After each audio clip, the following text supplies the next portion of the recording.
मामला है जजेस को मशकूक ख़त मौसूल होने का। वज़ीर आज़म ने इस साजिश से पर्दा चाक करने के अज़्म का इजहार किया है। वज़ीर आज़म का कहना है कि इस मामले की तहकीकात की जाएंगी और ये इंतहाई संजीदा मामला है, इस पर सियासत की बजाय ज़िम्मेदारी का मुज़ाहरा करना होगा। इन खतूत को हम डिस्कस कर रहे हैं तो ये बात भी बड़ी दिलचस्प है कि इन खतूत की टाइमिंग भी बहुत डिस्कस हो रही है, क्योंकि जजेस को ये खतूत एक ऐसे वक्त में मौसूल हो रहे हैं जब इस्लामाबाद हाई कोर्ट के 6 जजेस ने ऑलरेडी सुप्रीम जुडिशल काउंसिल में अदालती उमूर में मुबैना दाखलत और जजेस को दबाव में लाने से मुताल्लिक एक शिकायत की थी।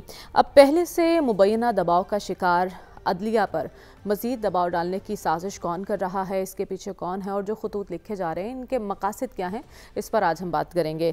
सलमान साहब, एक तो हुकूमत ने जो तहकीकात की बात की है, आपको क्या लगता है किस हद तक हुकूमत संजीदा है इस मामले की तहकीकात करवाने में और क्या वाकई ज़िम्मेदारों तक पहुँचा जा सकेगा? देखिए, ये बात प्राइम मिनिस्टर साहब ने अपनी कैबिनेट मीटिंग में कही है। बराह रास्त ज़िम्मेदारी तो हुकूमत की है, हुकूमती इदारों की है, किस हद तक संजीदा है। देखिए, ये बात कोई नॉर्मल बात नहीं है। दुनिया की सियासी तारीख़ में इस तरह के खतूत माफियाज लिखते हैं, क्रिमिनल्स लिखते हैं, और लिखते किनको हैं? वो असर रसूख के अमल लोग होते हैं, वो बड़े बड़े मालदार लोग होते हैं, उनको ब्लैकमेल करना मकसूद होता है। और पाकिस्तान में तो अदलिया के हवाले से कोई ऐसी बात नहीं है। और ये जो खतूत लिखे गए हैं, ये पाकिस्तान के chief justice, Islamabad high court, Lahore high court के जजेस, उन्हें ये जो सफ़ेद सफूफ है, ये क्या है कि बाजे कि इसका तर्जियाती जायज़ा लेना ज़रूरी है, किस हद तक ख़तरनाक है। क्या सिर्फ जजेस को मैसेज देना ही मकसूद था? और रियासत या रियासती इदारों को जब इस तरह टारगेट करने का अमल है, इसको तो बहुत हद तक संजीदगी से लिया जाना चाहिए। और जहाँ तक आपने कहा कि जी इससे पहले एक ख़त इस्लामाबाद हाई कोर्ट के जजेस ने लिखा है और फिर ये ख़त जजेस को आया है, तो एक वो जो तासर था ना माजी करीब में कि कोई अदलिया के अंदर तकसीम है, वो तकसीम तो अब ख़त्म हो गई है। और बात यह कि ये तो अब गेंद खुद पाकिस्तान के चीफ जस्टिस के कोर्ट में है, इसीलिए उन्होंने देखे कि वो 6 जजेस के खतूत के अमल पे माजी की जो अदलिया थी उसमें जो चीफ जस्टिस साहब पे बहुत सारा प्रेशर था, बड़े बड़े इशूज़ थे, बहरान दर बहरान थे, उन्होंने फुल कोर्ट नहीं बनाया था। और ये क्रेडिट पाकिस्तान के मौजूदा चीफ जस्टिस को है कि उन्होंने कोई भी बड़ा इशू आया तो उन्होंने कहा है कि जी 7 रुकनी उन्होंने जो बेंच बनाया है, उन्होंने कहा कि मैंने इसलिए ये किया है कि कुछ जजेस यहाँ पर मौजूद नहीं थे और अगर फुल कोर्ट भी बनाना पड़ा तो ज़रूर बनाएंगे, इसलिए कि एक बड़े रियासती अदारे की सर्वाइवल का इशू है। पाकिस्तानी कौम को उनसे बहुत सारी तवक्कुआत हैं और वो जो 6 जजेस ने लिखा है या अब अगर फुल कोर्ट बनता है, देखें ये पाकिस्तान की अदलिया पे भी ऊंच नीच आती रही है, लेकिन पाकिस्तान के अंदर आइन कानून की बालादस्ती और बाज़ पॉलिटिकल इश्यूज जो पाकिस्तान की पॉलिटिकल पार्टीज़ ने हल करने होते हैं, जो हुकूमतों ने हल करने होते हैं, कोई ऐसा इशू नहीं है जो इन्होंने खुद हल किया हो, कोई ऐसी बात नहीं है जो इन्होंने मिल बैठ के कोई हल निकाला हो। इलेक्शन का अमल तक तो पाकिस्तान के चीफ जस्टिस के कहने पे हुआ। इंतखाबी अमल के हवाले से अगर कोई शख्स यकसू था तो पाकिस्तान के चीफ जस्टिस मामले को पार लगा सकेगी। अदलिया के रोल के हवाले से एक बड़ा डिसीजन लेना है, लेकिन इसकी तहकीकात अदलिया ने नहीं करनी।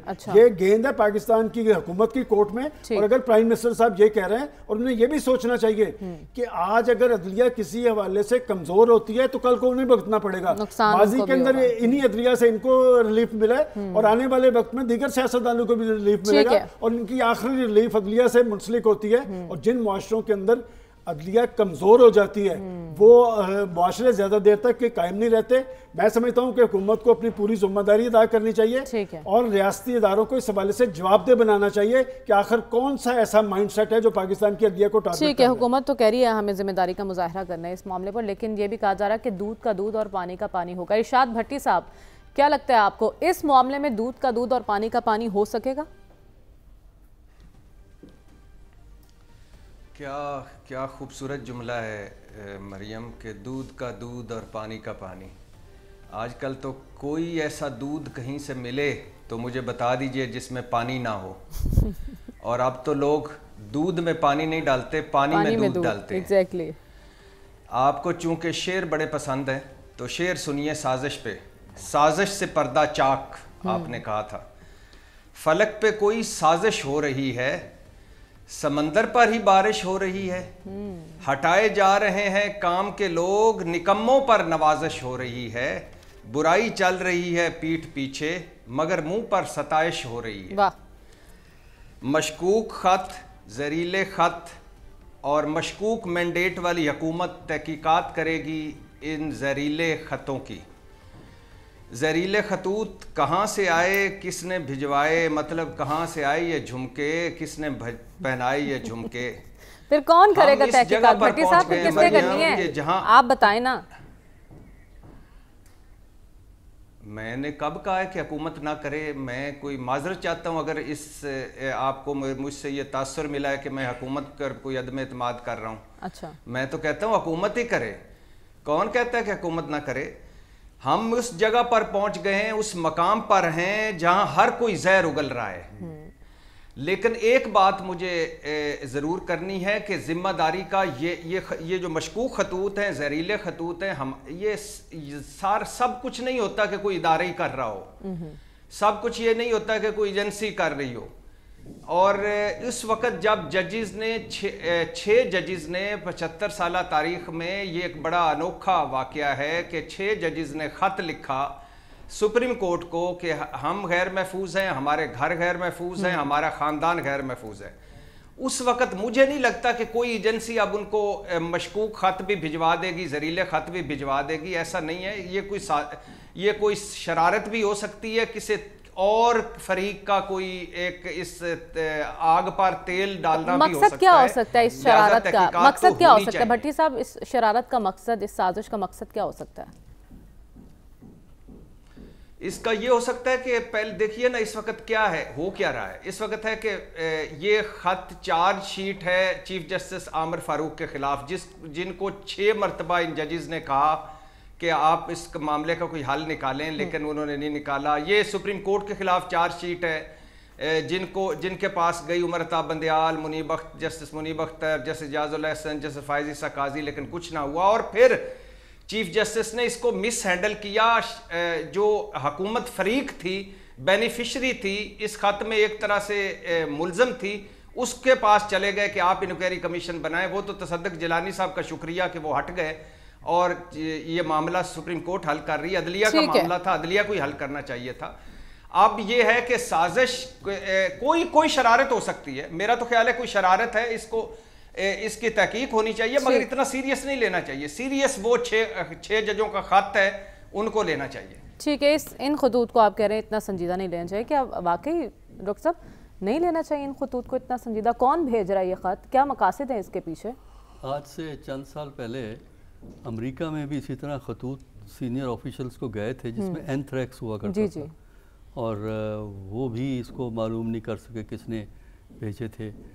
دیکھیے یہ جو خطوط ہیں اور جس میں جو میٹیریل بھیجا گیا ہے، یہ عام آدمی تو کر نہیں سکتا کہ ان کو یہ احساس ہو کہ یہ میٹیریل ڈالنا ضروری ہے۔ لیکن یہ اینتھریکس نہیں ہے جو نہیں ہے، تو ہمیں پتہ ہے، ابھی ہمیں یہی بتایا گیا کہ اینتھریکس نہیں ہے۔ اینتھریکس تو ایک کائنڈ ہے، اور بڑے میٹیریل موجود ہیں جس سے آپ دوسروں کو خراب بھی کر سکتے ہیں، لیکن اتنا نقصان نہیں پہنچتا کہ کوئی سیریس مسئلہ بن جائے۔ ایک بیلنس رکھنا ضروری ہوتا ہے نا، کہ بہت زیادہ ڈینجرس ہو تب بھی مسئلے بنتے ہیں، بہت زیادہ اگر ڈینجرس نہیں ہے، انوسینٹ ہے، پھر فائدہ کیا ہے خط بھیجنے کا؟ خط کا تو اس لیے عام آدمی تو بھیج نہیں سکتا۔ یہ میٹیریل ڈالنے میں کوئی وہی شخص ڈال سکتا ہے جس کو پتہ ہے اس چیز کا، جو سمجھتا ہے اس چیز کو۔ ٹریس کیا جا سکتا ہے ان لوگوں کو؟ وہ ٹریک کرنا چاہیے تو دیکھیں کوشش تو کرنی چاہیے، لیکن امید مجھے نہیں ہے۔ اور فوکس آپ کا، جیسا ابھی کہا گیا، بالکل میں ایگری کرتا ہوں، فوکس آپ کا اس خط پہ ہونا چاہیے جو 6 ججز نے لکھا ہے۔ اصل بنیادی مقصد یہی ہے کہ توجہ اس خط سے شفٹ کر کے اس مسئلے کے پیچھے ڈال دیا جائے کہ ان کو پکڑو، ان کو ڈھونڈو، یہ قابو نہیں، آپ کو پتہ ہی نہیں لگے گا۔ حکومت کتنا ہی اس کو انویسٹیگیٹ کر لے، حکومت ٹریک ہی نہیں کر سکے گی یہ خط کس نے بھیجے، کہاں سے آئے اور کس طرح آئے۔ تو یہ اصل جو فوکس ہے جو سپریم کورٹ ڈیل کر رہا ہے، اور سپریم کورٹ کو وہ ڈیل کرنا چاہیے ایشو کہ اس طریقے سے جو پریشرائز کیا جاتا ہے ججز کو۔ اور امیجن کریں، یہ ہائی کورٹ کے ججز کی ہم بات کر رہے ہیں، اس کا مطلب یہ ہے کہ جو اس سے جونیئر ججز ہوتے ہیں ڈسٹرکٹ لیول کے، یا کوئی سول جج ہوتا ہے، اس کی تو حیثیت ہی پھر ختم ہو جاتی ہے کہ اگر آپ ہائی کورٹ کے جج کو خود نوٹس کیوں نہیں لیا؟ ان کے پاس پاورز تھی۔ نہیں دیکھیں، میرا خیال یہ ہے کہ اس کو از خود نوٹس کا انہوں نے سوچا کہ اس کو ذرا रूटीन में चलाया जाए, लेकिन रूटीन में मामला नहीं चल सका। अब सुप्रीम कोर्ट ने एक नोटिस ले लिया है और हम देखना चाहते हैं कि सुप्रीम कोर्ट इसको डील किस तरह करता है, ताकि आइंदा इस किस्म की सिचुएशन अराइज ना हो कि कोई इन्फ्लुएंस करने की कोशिश करे, क्योंकि उस ख़त में बड़ा वाज़े तौर पे ये लिखा हुआ है कि ये बातें क्या हैं क्या नहीं हैं। हमें अंदाज़ा था, जो पाकिस्तान का निज़ाम है, जिस तरह पाकिस्तान का निज़ाम चलता है, हमें अंदाज़ा है कि इन्फ्लुएंस इस्तेमाल किया जाता है, लेकिन हमारे पास एविडेंस कोई नहीं था ना, बहुत सी चीज़ों का एविडेंस नहीं होता। तो अब ये ख़त एक एविडेंस है, लेकिन इसमें प्रॉब्लम ये है कि वो बातें जो कही गई हैं, अगर आप कहेंगे सबूत लाओ, तो जैसे मैंने प्रोग्राम में कई दफ़ा कहा है कि इस किस्म के जो एक्शन होते हैं वो अनडॉक्यूमेंटेड होते हैं, ठीक है, और अगर डॉक्यूमेंटेड है तो इंटेलिजेंस एजेंसी नाकारा है। ठीक है, अपने तो आपने पहले भी कहा कि सबूत फराहम करना बड़ा मुश्किल है ऐसे मामलात का। साहब साहब, आपको क्या लगता है कौन टारगेट कर रहा है और इस सिचुएशन का फ़ायदा किसे हो रहा है? मरियम, एक तो अनडॉक्यूमेंटेड की बात हो रही है, तो उस वक्त तो ये सारी चीज़ें ऑन द रिकॉर्ड थी कि जिन जज साहिबान को धमकी आमेज़ काले मौसूल हो रही थी, या उनको धमकियाँ मिल रही थी, या उन पे दबाव बराह रास्त या इनडायरेक्ट डाला जा रहा था, तो सबसे आसान काम यही था कि ये जज साहिबान उन केसेस से अपने आप को अलहदा करते। सलमान गनी साहब ने इस बात को उठाने की कोशिश की, लेकिन उसका जवाब उनको नहीं मिल सका।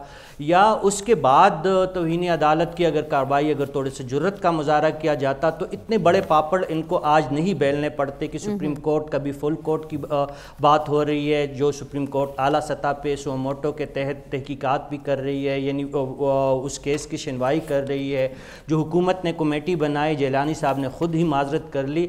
शुरू में जैसी जज साहब को या जज साहिबान को धमकी मिली या उन पर दबाव डाला गया था, अगर उस वक्त एक्शन लिया जाता तो शायद ये मामला इस नहज तक ना चला जाता। हत्ता कि जो मुझे कानून का थोड़ा बहुत कुछ कानूनदानों ने बताया, ये जज साहिबान जो है अपने तय उन लोगों के ख़िलाफ़ FIR तक दर्ज कर सकते थे, उस इदारे के सरबराह को बुला सकते थे। अगर इन अदालतों में वज़ीर-ए-आज़म पेश हो सकते हैं, वफाकी वज़रा पेश हो सकते हैं, आज सेक्रेटरी दाखिला को तलब किया गया है, तो उस इदारे का जिसके ख़िलाफ़ इतना बड़ा इक़दाम लिया गया है कि रिटन में एक इल्ज़ाम लगाया गया, और मुझे इस बात पे कभी यकीन है कि ये जज साहिबान जो है गलत बयानी नहीं कर रहे होंगे, लेकिन टाइमिंग उनकी शायद वो मिस मैनेज कर गए हैं। टाइमिंग का मसला है।